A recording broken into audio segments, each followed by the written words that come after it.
하나는 아브라함 언약이 성취되는 과정을 보여주는 책이다.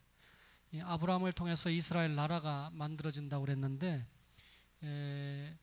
백성이 70명이 들어가서 60만 명, 약 200만 명이 나오게 되잖아요. 그래서 아브라함에게 언약했던 약속이 성취되는 과정을 보여주는 책이고, 뿐만 아니라 이 출애굽기는 오늘 여러분에게 설교하는 핵심이 되는 예배로의 초대를 보여주는 책입니다.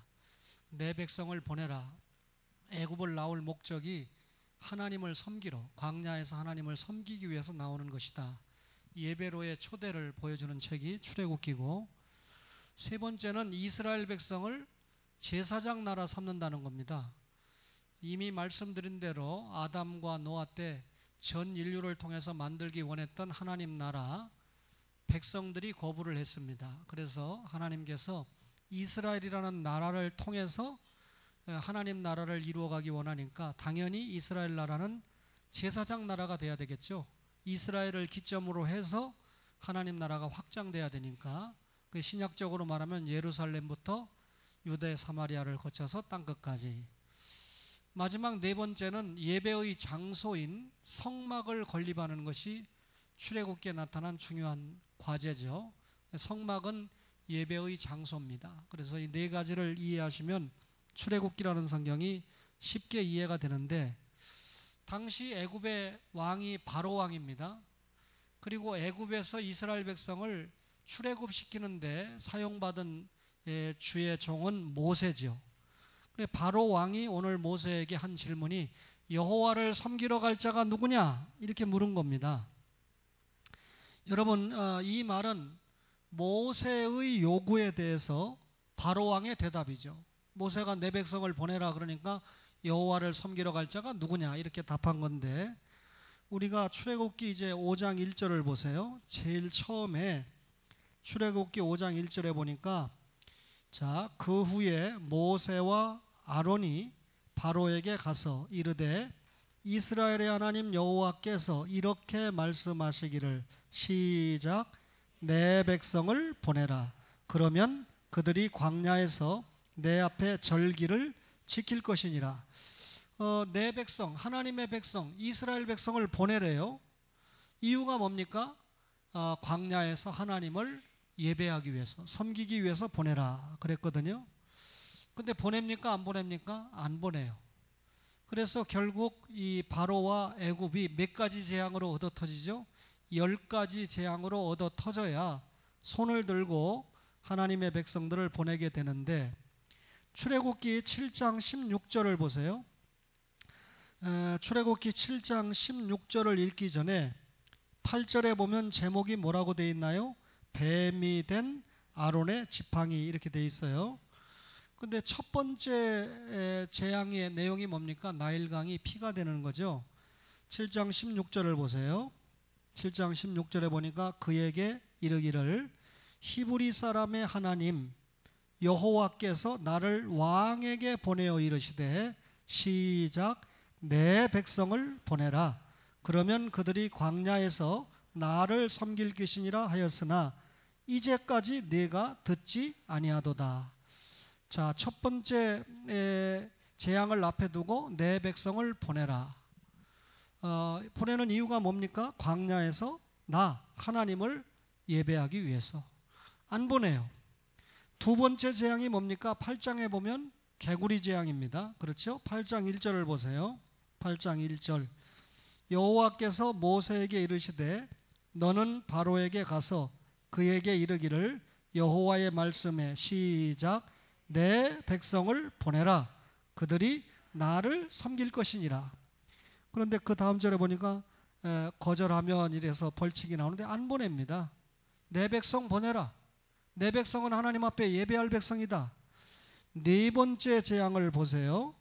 네 번째 재앙, 우리 8장 둘째 재앙을 읽었죠. 8장 20절을 보세요. 8장 20절을 보면 네 번째 재앙은 파리 재앙이죠. 20절을 보겠습니다. 여호와께서 모세에게 이르시되 아침에 일찍이 일어나 바로 앞에 서라. 그가 물 있는 곳으로 나오리니 그에게 이르기를, 여호와께서 이와 같이 말씀하시기를 시작 내 백성을 보내라 그러면 그들이 나를 섬길 것이니라.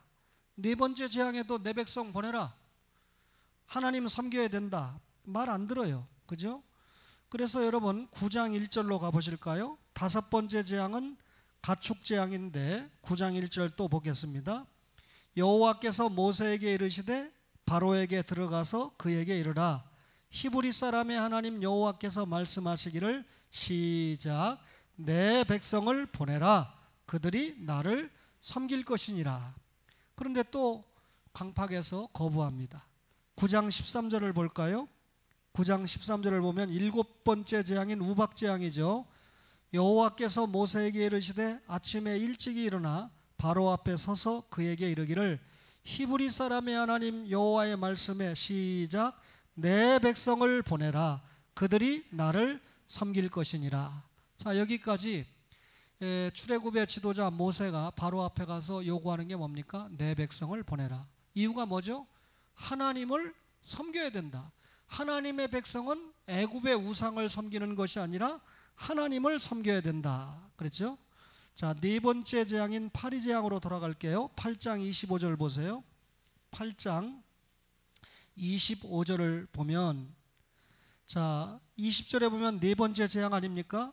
20절에 내 백성 보내라고 그랬죠? 근데 25절에 바로가 뭐라고 대답하나 봐요. 바로가 모세와 아론을 불러 이르되 시작 너희는 가서 이 땅에서 너희 하나님께 제사를 드리라. 야, 그 애굽을 나갈 필요 뭐 있느냐? 니네 애굽 땅에서 니네 하나님이 그렇게 예배를 드리라고 한다면 내가 지금 여러 가지 재앙 때문에 골치 아픈데 이 땅에서 드려. 나가지 마. 여기서 살면서 니네 하나님 예배해. 그 말 아닙니까? 그죠? 결국은 이 땅에서 예배 드리라고 하는 걸 모세가 거절을 합니다. 그러니까 8장 28절에 뭐라고 그럽니까? 바로가 이르되 내가 너희를 보내리니 너희가 너희 하나님 여호와께 광야에서 제사를 드릴 것이나 너무 멀리 가지는 말라. 그런즉 너희는 나를 위하여 간구하라. 처음에는 이 땅에서 예배 드리라고 그랬다가 안 된다고 그러니까 또 얻어 터질 것 같으니까 그래 그러면 광야까지만 가되 멀리 가지 마. 우리 농사철에 필요하면 와서 농사를 도와줘야 돼. 타협책이죠. 너무 멀리는 가지 말아라. 그렇게 이야기를 합니다. 그런데 지금 모세는 바로 왕의 말을 듣는 사신이 아니라 하나님의 말씀을 듣는 사신이죠. 그래서 9장 27절을 보세요. 9장 27절을 보니까 바로가 사람을 보내어 모세와 아론을 불러 그들에게 이르되 이번은 내가 범죄하였노라. 여호와는 의로우시고 나와 나의 백성은 악하도다. 일곱 번째 우박 재앙을 두들겨 맞고는 자신이 범죄했다는 거예요. 그리고 너희들이 믿고 있는 하나님은 의롭다는 겁니다. 상당히 진척이 됐습니다. 그러나 결국은 또 강팍에서 이스라엘 백성을 내보내지 않거든요. 그래서 여러분 10장 8절로 가볼까요? 메뚜기 재앙을 앞에 두고 우리가 오늘 김동현 집사님이 읽었던 부분입니다. 모세와 아론을 바로에게로 다시 데려오니 바로가 그들에게 이르되 가서 너희 하나님 여호와를 섬기라 갈 자는 누구누구냐? 너희 하나님 여호와를 섬기라 갈 자는 누구누구냐? 가라. 근데 갈 자는 누구누구냐? 모세가 이르되 우리가 여호와 앞에 절기를 지킬 것인즉 우리가 남녀노소와 양과 소를 데리고 가겠다. 이렇게 대답을 합니다. 당연히 안 보내주죠. 장정만 가라고 그러고 이 땅에서 멀리 가지 말라고 했던 그런 적인데 결국은 메뚜기 재앙을 예고받고도 남녀노소 그 다음에 소와 양 안 보내주니까 메뚜기 재앙이 임하게 됩니다. 그래서 10장 16절을 보세요. 재앙이 임하니까 바로가 모세와 아론을 급히 불러 이르되 내가 너희 하나님 여호와와 너희에게 죄를 지었으니 바라건대 이번만 나의 죄를 용서하고 너희 하나님 여호와께 구하여 이 죽음만은 내게서 떠나게 하라. 지겹다. 메뚜기 재앙만큼은 우리에게서 좀 떠나게 해달라. 여러분들은 시골에 안 살았기 때문에 잘 모르지만 저희가 초등학교 다닐 때는 메뚜기 10마리 잡아오면 우에서 수가 될 수 있는 가능성이 있었어요. 동점자 처리해서 메뚜기 잡아와라, 쥐꼬리 끊어와라, 별게 다 있었죠. 그렇죠? 저희는 그런 시대에 공부를 했기 때문에 어려운 분들의 사정을 잘 아는데, 오늘 앞에서 찬양 인도한 친구들은 금수저 세대이기 때문에 자신들은 부모에게 금수저 받았다고 절대 생각 안 하지만 밥은 안 굶었거든요. 선생님이 야, 집에 가서 아빠 엄마에게 육성회비 받아와. 학비 안 내는 애들 쫓아냅니다. 그러면 집에 가봤자 지 엄마 아빠가 육성회비 못 줄 거 뻔히 알으니까 도중에 그냥 학교도 안 가고 집에도 안 가고 시간 때우다가 끝나고 가서 가방만 찾아오는 아이들이 많이 있었죠. 이런 이야기를 백날 해봐야 찬양을 인도한 세대들은 잘 몰라요. 그러니까 그저 이 정도 듣고 우리는 그런 세대가 아니었으니까 감사하면서 하나님 앞에 더 영광 돌리면 되겠죠. 메뚜기 재앙에서 손들어 버릴 줄 알았는데 또 강팍합니다. 그러니까 몇 번째 재앙이 나옵니까? 9번째 재앙인 흑암 재앙이죠. 온 세상이 3일 동안 캄캄해집니다. 10장 24절로 가요. 10장 24절에 흑암 재앙을 당하니까 바로가 모세를 불러서 이르되 너희는 가서 여호와를 섬기되 너희의 머는 머물러 두고 양과 소는 머물러 두고 너희 어린 것들은 너희와 함께 갈지니라. 여러분, 물질에 욕심을 두고 양과 소는 남겨두고 가랍니다. 그러니까 말 안 듣는 거죠. 다 내놔야 되는데. 그래서 10번째 재앙인 초태생 죽음, 장자의 죽음이 이루어지자, 여러분, 장남이 죽었다라는 것은 가문이 망했다는 뜻이거든요. 그러니까 장자 재앙을 당하고 나서야 바로 임금이 완전히 손을 들게 됩니다. 자, 이런 배경 속에서 여호와를 섬기러 갈 자가 누구냐 물었던 재앙이 몇 번째? 메뚜기 재앙 앞에 두고 바로가 모세에게 한 질문입니다. 그러면 너희 여호와를 섬기러 갈 자가 누구냐 했을 때 모세의 대답은 분명했습니다. 10장 9절에 보니까 누구라고 그랬습니까? 우리가 남녀노소와 양과 소를 데리고 가겠나이다 그랬습니다. 남자와 여자, 이 말은 아들과 딸이죠. 그죠? 이 아들과 딸을 데리고 가야 된다. 그러면 그 노인은 누굽니까? 연세가 든 아버지와 어머니를 이야기하죠. 그 다음에 소년, 소녀는 뭡니까? 어린아이를 말하죠. 그러면 이스라엘 백성이라면 어린아이부터 노인에 이르기까지 모두 다 모시고 가야 된다, 데리고 가야 된다, 그 말이죠. 그러면 이 남녀노소와 우양, 소와 양을 데리고 가야 되겠다라고 하는 모세의 대답에는 무슨 뜻이 있느냐면 바로 왕의 탐욕을 알고 대답한 거예요. 바로 왕의 탐욕을 알고 대답했는데, 이 바로가 이 대답을 할 때 뭐라 했습니까? 양과 소는 머물러 두고 너희 어린 것들은 너희와 함께 갈지니라, 이렇게 대답하잖아요. 결국은 여러분 이게 바로 왕의 탐욕이거든요. 그러니까 이스라엘이 처음에 하나님을 섬겨도 애굽에 붙잡아 주려고 마음을 먹고 있었습니다. 아까 읽었는데 8장 25절을 보세요. 8장 25절에 보니까 이 땅에서 너희 하나님께 제사를 드리라. 모세가 이르되 그리함은 부당하니이다. 우리가 우리 하나님 여호와께 제사를 드리는 것은 애굽 사람이 싫어하는 바인즉 우리가 만일 애굽 사람의 목전에서 제사를 드리면 그들이 그것을 미워하여 우리를 돌로 치지 아니하리이까? 여러분, 예수 믿는 신자가 지금 불신자들이 고기 많이 잡는다고 이 어촌에서 지금 돼지 대가리 잡아놓고 거기서 이 제사 지내고 있는데, 우리가 그 앞에 가서 예배 드린다고 예배 드리면 그들이 우리를 가만두겠습니까? 그죠? 그런 내용이죠. 애굽에서 예배 드리면 우상 숭배에 빠져 있는 애굽 사람들이 그냥 두겠습니까? 결국은 바로의 탐욕을 알고 모세가 철저하게 거절합니다. 우리는 남녀노소, 수와 양이 다 나가야 되겠다.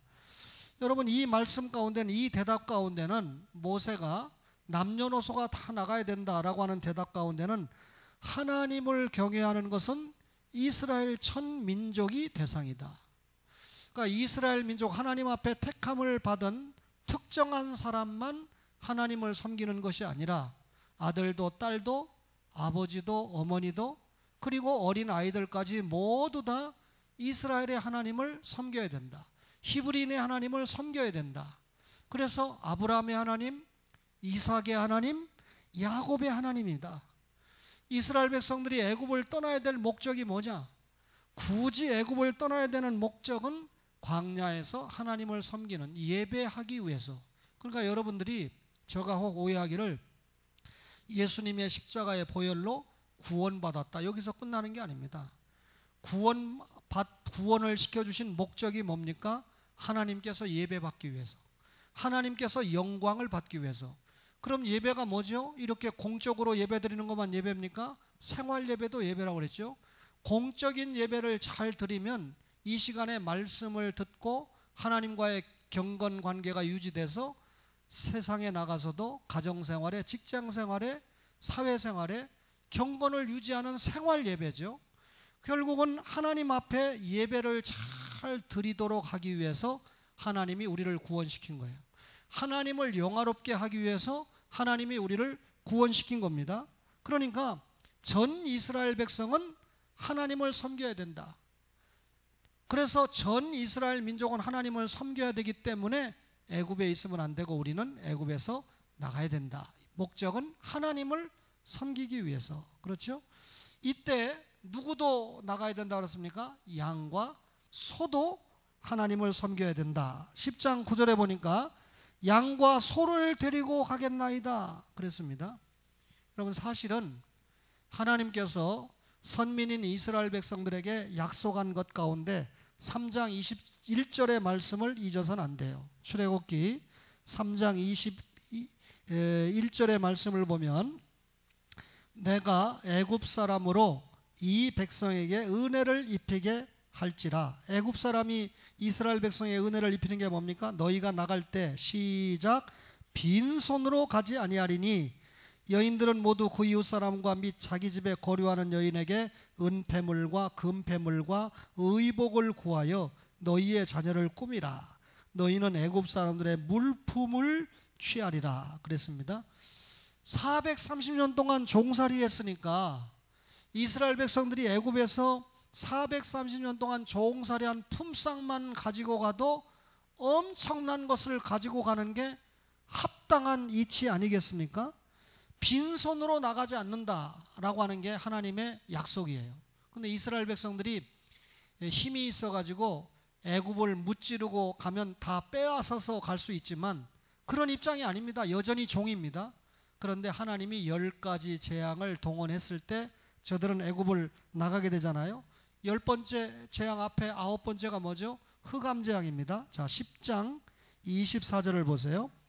10장 24절을 보니까 모세를 불러 이르되 너희는 가서 여호와를 섬기되 너희의 양과 소는 머물러 두고 어린 것들은 너희와 함께 갈지니라. 여기 양과 소는 머물러 둬라. 아직도 바로가 이제 하나님이 재앙을 계속 주니까 이것들을 내보내기는 내보내야 되겠는데 니들만 가라. 제사는 남겨두고 가라 그랬잖아요. 그때 10장 25절에 모세가 뭐라 그래요? 모세가 이르되 왕이라도 우리 하나님 여호와께 드릴 제사와 번제물을 우리에게 주어야 하겠고. 자, 이들이 제물을 가지고 가야 되는 이유가 뭡니까? 소와 양을 가지고 가야 될 이유가 하나님 앞에 제사와 번제물이다. 우리의 가축도 우리와 함께 가고 한 마리도 남길 수 없으니 이는 우리가 그 중에서 가져다가 우리 하나님 여호와를 섬길 것임이며 또 우리가 거기에 이르기까지는 어떤 것으로 여호와를 섬길는지 알지 못함이니이다 하나. 바로의 마음을 완악하게 하셨으므로 누가? 하나님이 모세가 보내기를 기뻐하지 않았다. 모세는 분명하게 대답합니다. 하나님을 섬기는 사람으로 남녀노소가 나와야 되지만 또 하나님을 섬기기 위한 제사와 제물로 뭐가 필요하다? 소와 양이 필요하다. 제물이 필요하다. 그 말입니다.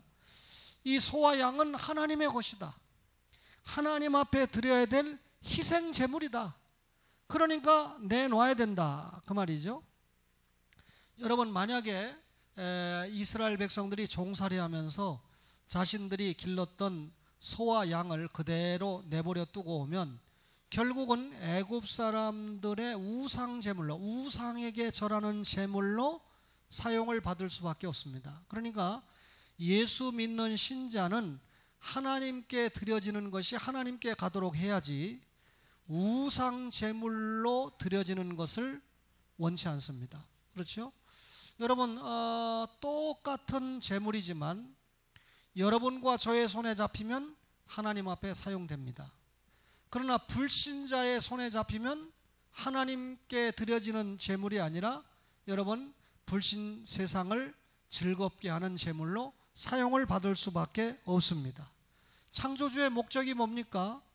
여러분, 인간과 피조개를 통해서 하나님께서 영광 받기 위해서 창조하신 거 아닙니까? 그렇다면 모든 창조물 가운데 으뜸인 인간과 또 인간이 정복할 모든 자연 피조물들이 질서에 따라서 하나님을 섬기는 대로 사용받아야 그게 창조 질서입니다. 세상의 모든 물질은 하나님의 영광을 위해서 우리가 사용받아야 되는데 이걸 오해해가지고 전부 헌금들이라는 얘기냐? 그 얘기가 아닙니다. 우리가 자녀의 교육비로 우리가 얻은 소득을 잘 사용을 한다면 그것도 하나님의 영광을 위해서 사용한 겁니다. 왜? 우리의 자녀를 통해서 여러분, 그가 정치 가면 정치가, 교육 가면 교육가, 여러분 예술 가면 예술가대로 하나님 앞에 사용을 받을 수 있기 때문이죠. 그런 믿음을 가지고 우리가 자녀를 길러야 되지 않습니까? 결국은 바로가 강팍했습니다. 강팍하게 한 것도 하나님 자신이었습니다. 그래서 결국은 언제 손을 들게 합니까? 10번째 재앙인 장자 재앙이 이루어졌을 때 항복을 하게 되는데 여러분, 남자와 여자와 노인과 소년이 나오게 됩니다. 모든 가축도 가지고 나오게 됩니다. 자, 출애굽기 12장 35절을 한번 보실까요? 출애굽기 12장 35절을 보면 이스라엘 자손이 모세의 말대로 하여 애굽 사람에게 은금 패물과 의복을 구하매 여호와께서 애굽 사람들에게 이스라엘 백성에게 은혜를 입히게 하사 그들이 구하는 대로 주게 하심으로 그들이 애굽 사람의 물품을 취하였더라. 자, 모세가 한 말대로 은금 패물과 의복을 구했죠. 애굽 사람에게. 그랬더니 애굽 사람들에게, 이스라엘 백성에게 하나님이 은혜를 입히게 해서 이스라엘 백성들이 구하는 대로 다 주게 했죠. 그럼 뭘 갖고 나왔습니까? 은과 금과, 그죠? 의복을 가지고 왔다. 의복은 지금은 뭐 여러분과 저가 옷이 너무나 많으니까 귀하게 생각하지 않을지 몰라도 지금 이 출애굽 당시에 옷 한 벌이라고 하는 것은 어떤 면에서 은과 금과 그 이상의 가치가 있는 게 의복이었습니다. 귀중한 것을 구했다는 거죠. 그래서 37절에 보세요. 이스라엘 자손이 람셋을 떠나서 숫곳에 이르니 유아외에 보행하는 장정 20세 이상이 60만 가량이요 수많은 잡족과 양과 소와 심이 많은 가축이 그들과 함께했다. 자, 이스라엘 백성은 당연히 남녀노소 나왔죠. 수많은 잡족은 이스라엘 백성이 아닌 다른 백성들도 구원에 동참했다는 의미죠. 유월절 어린 양 예수 믿으면 이방인도 일본 사람도 구원받습니다. 실제로 김정은도 예수 믿으면 구원받는다는 것이 틀림없는 진리입니다. 그러나 저는 또 믿기를 진짜 예수 믿을 사람 같으면 히틀러나 김정은과 같은 그런 자리에 서지 않을 것이다 라고 하는 게 제가 갖는 또 하나의 믿음이에요. 그러나 그건 제 믿음이지 하나님의 선언은 아닙니다. 여러분, 거기 보니까 양과 소와 심이 많은 가축이 그들과 함께했다. 결국은 모세가 요구한 대로 다 나오게 된 거죠. 이스라엘 백성 나왔죠. 금은 배물을 위시한 의복도 가지고 나왔죠. 또 부동산도 가지고 나왔지만 동산, 소와 양과 같은 그런 재물도 가지고 나오지 않았습니까? 그죠? 이 대화를 해보니까 오늘 오신 우리 전도사님의 부고는 저는 액세서리 공장인 줄 알았어요. 근데 액세서리 공장을 하는 분이 왜 압구정동에 공장이 있나 그래 생각했는데 액세서리 공장이 압구정동에 있으면 망하겠죠. 그죠? 집세도 못 내고 망하는 거 아닙니까? 액세서리 공장이 압구정동에 있는 이유는 보니까 액세서리가 아니라 금, 은을 이렇게 도금하는 복음으로 마무리하는 사업이래요. 그래서 왜 그렇게 비싼 동네에 공장이 있냐? 그러니까 이 강남에 있는 백화점에 다 납품을 하기 때문에 거래처가 다 거기 있기 때문에 그럴 수밖에 없습니다. 그렇게 말씀하더라고요. 이스라엘 백성이 금도 가지고 나와야 되고, 또 우리 교회 권사님들은 전도사님 그런 거예요. 좀 하나 싸게 삽시다. 이렇게 말하면 안 돼요. 기도하라고 내가 소개를 한 것뿐이지, 그죠? 옛날에 어떤 전도사님이 피아노 없을 때입니다.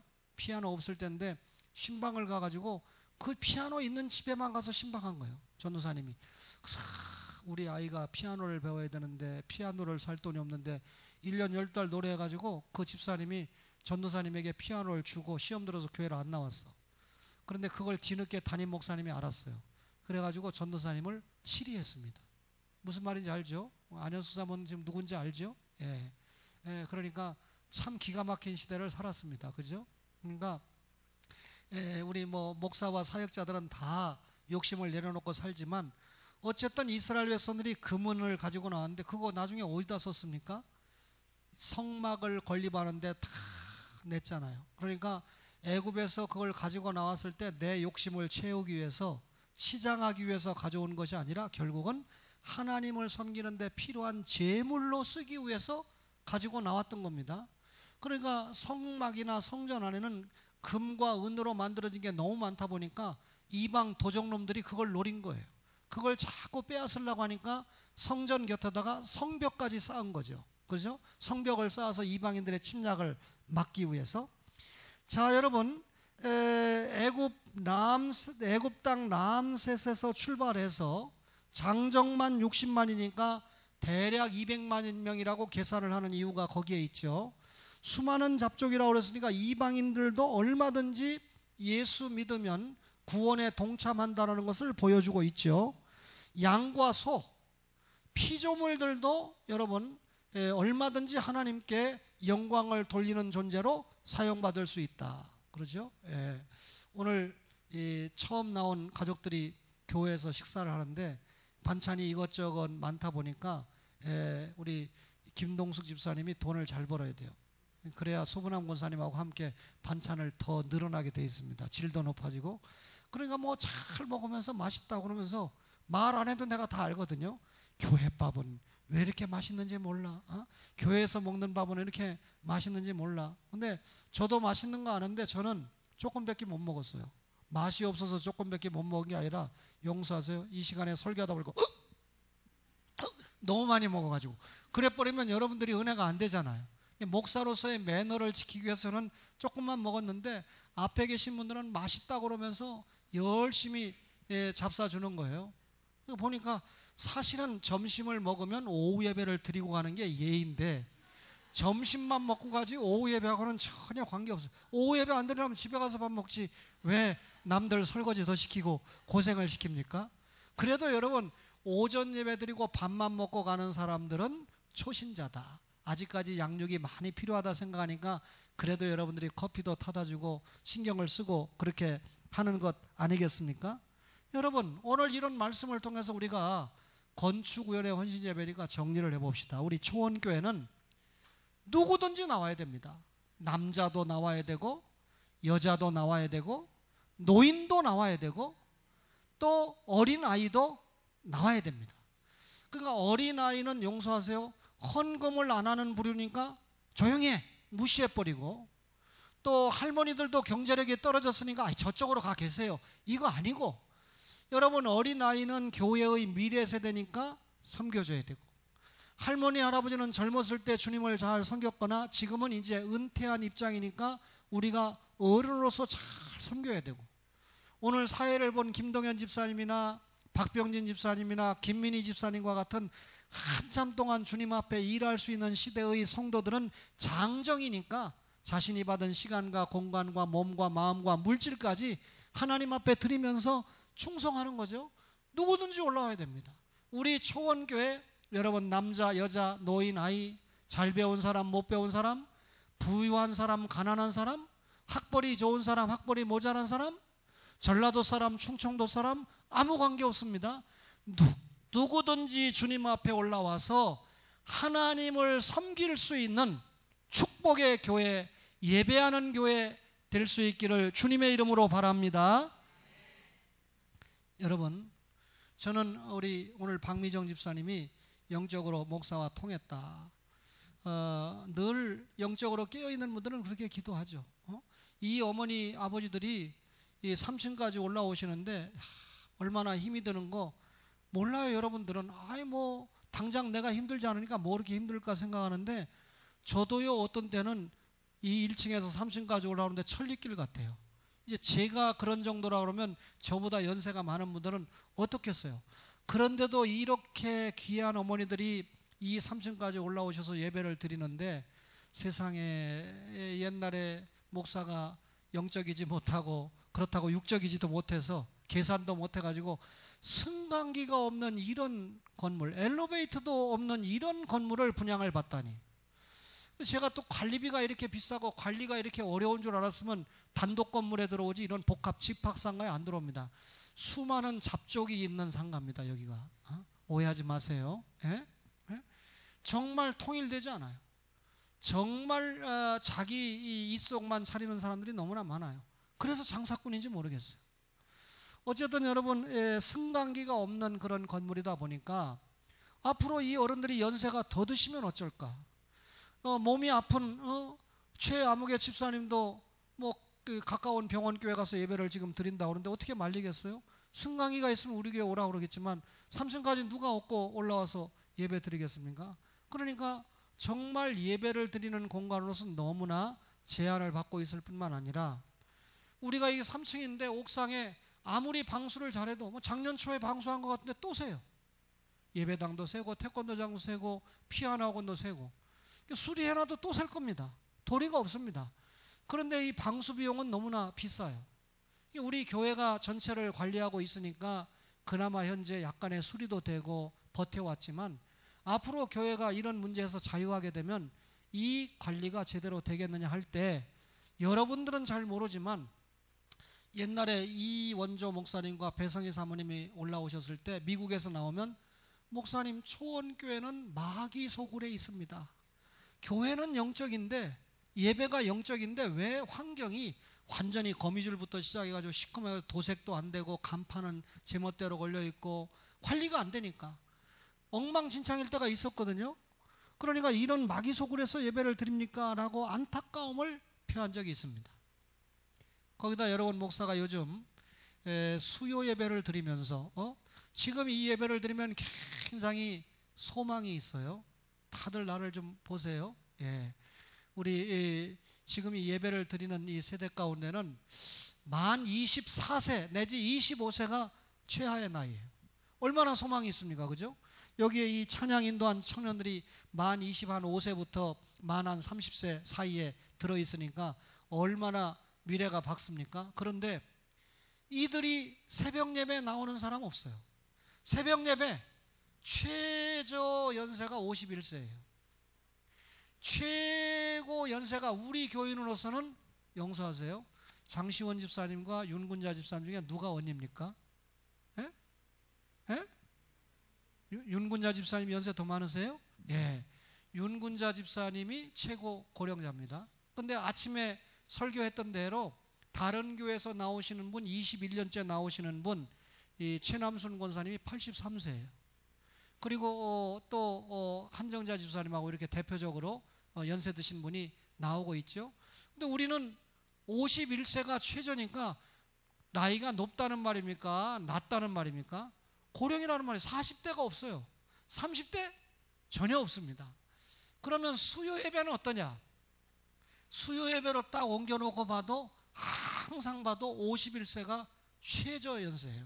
그럼 앞으로 이제 내년 되면 52세, 후년 되면 53세, 15년 뒤에는 이제 수요 예배 철폐, 이렇게 계산이 나오는 거죠. 물론 이건 산술적인 계산이지만 앞으로 우리가 전도를 하고 새로운 세대가 밀고 올라와야 되지만, 정말 우리 교회의 2대 당회를 이끌고 갈 그런 후세대들을 생각을 할 때 현재의 이런 상가 예배당보다는 우리 박미정 집사님이 기도한 대로 단독 예배당이 있어야 이렇게 어른들이 올라오셔서 예배하기에 편안하고, 혹 환자가 있어도 자유롭게 자기 교회, 내 교회다 생각하고 예배하러 올라올 수 있고, 또 여러분 젊은 학생들을 더 전도 잘할 수 있는 어떤 환경과 여건이 돼서 우리가 미래 세대를 키워낼 수 있지 않겠습니까?